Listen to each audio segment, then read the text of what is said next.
which is lying dormant, which is called Kundalini, which is like a serpent. So when we meditate, the Kundalini starts rising. And it starts rising, it passes through all the 7 chakras. And whoever can have the Kundalini reach till your crown chakra is the enlightened one. So whether it was Jesus Christ, whether it was Lord Buddha, whoever we call the enlightened one, are the ones who have had their Kundalini rise from the root to the crown chakra. It is also believed that we don't have to start over in every lifetime. So wherever we leave, like for instance, if I die in this lifetime with my Kundalini up to say here, my back heart chakra, in the next birth, I'll be born with my Kundalini at the same place, right? So all the effort that you put in one life to raise the Kundalini goes on to the, it's like, your holiday plans, this below, right? So that is what, and every chakra has a physical and an emotional connect. For instance, your root chakra, and I have this chart right here. Your root chakra is at the base of your spine, right at the back, tailbone. It's the healthy glowing root chakra is red color. Now this root chakra controls your spinal cord, it controls your skeleton, it controls your skin, but also it controls your confidence, your stability, your place in this world. So anybody who has fears and phobias and what am I doing here, I have financial issues, what will I do, has a weaker root chakra, and that's what we find most of the time. Then you go to the second chakra, which is the sacral chakra, which is also called the sex chakra, which is 4 inches below your navel. Now that chakra controls all the reproductive organs. Also, it is the home of creativity. It is the home where things are created from, So it's like a womb. That is where creativity happens. So anybody who's in creative fields will usually have a strong sacral chakra.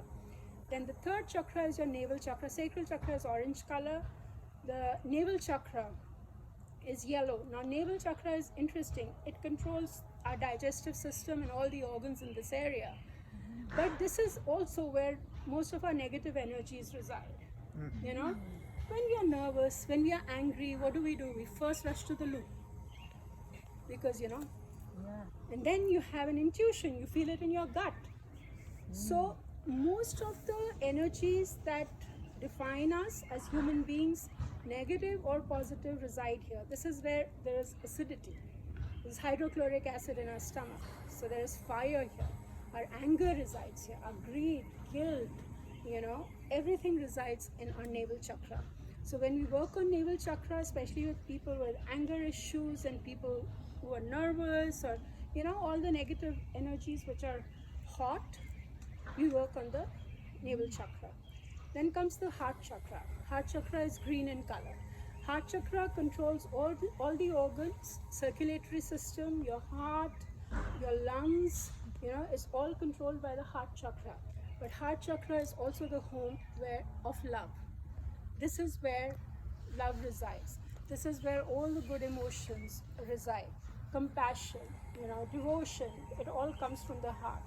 But heart is also, people with weak heart chakra, we find that a lot of childhood abuse resides in the heart chakra as well. So a lot of people I have spoken to, whom I consult with, and with very weak heart chakra, everything else is perfect.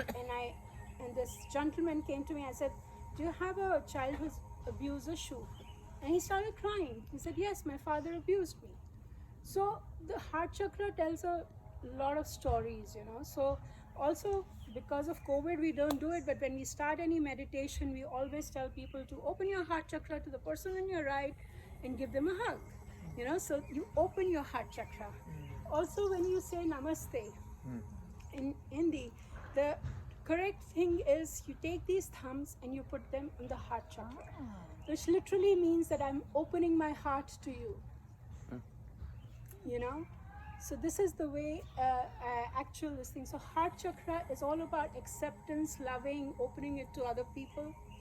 Then comes your throat chakra. Your throat chakra is blue in color. Throat chakra controls your thyroid, your tonsils, your laryngitis, esophagus, etc. But it also controls your speech, your communication. You know, somebody who is repressed or hiding a secret will usually have a bad throat chakra. People who are not good at communication, don't talk well, will have a bad throat chakra. And people who, and you can communicate in many ways. You can paint, you can write, you can sing, whatever, but as long as you're communicating, your throat chakra is healthy. Then comes your Agya chakra, which is your third eye. Now this chakra, while it controls all the organs in the side, this is the seat of your guru. This is the seat where this is the place where you receive cosmic energy from. This is the place where God and your masters and your guardian angels will bless you. And you will feel, if you're sitting, like it happens so many times, you're just sitting and you feel tingling happening here. So what is happening? What is happening here is you're just receiving. Somebody's blessing you. Somebody is sending you positive energy. So this is also the seat of intuition, clairvoyance. Anybody who's clairvoyance or psychic, they usually have a very strong Agya chakra. Then comes the crown chakra. Crown chakra is right on top of your head. Now when your Kundalini reaches crown chakra, it opens up, into a 1,000-petal lotus. This is where you're connected to the cosmos. There is an invisible cord here, which is a spiritual cord, which connects us to the universe, which connects us to each other. All the sci-fi movies, we see that everybody is connected, which is true. We are connected through our spiritual cords. Now, anybody, like, it's a scientifically proven fact that normal human beings, and I assume all of us are normal human beings, we don't use more than 4 to 5% of our brain. What happens to Einstein probably used 11%, but what happens to 96% of that brain, the mind? That is our subconscious. That is where all the answers lie. That is, everything is in our subconscious mind. So when we do chakra meditation, what you're doing is you're expanding your consciousness. And when your consciousness starts expanding, the answers come to you. You become a healer. Jesus Christ could touch and cure somebody. There are so many cases of so many sadhus in India who could do that. It is, you've expanded your consciousness and all the answers have come tumbling out. So anybody who reaches that level is one with God. So that is what it is believed.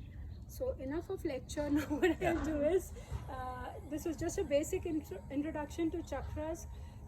We will keep our hands palm up on our lap, and I will ask you to bring your awareness to each chakra one by one.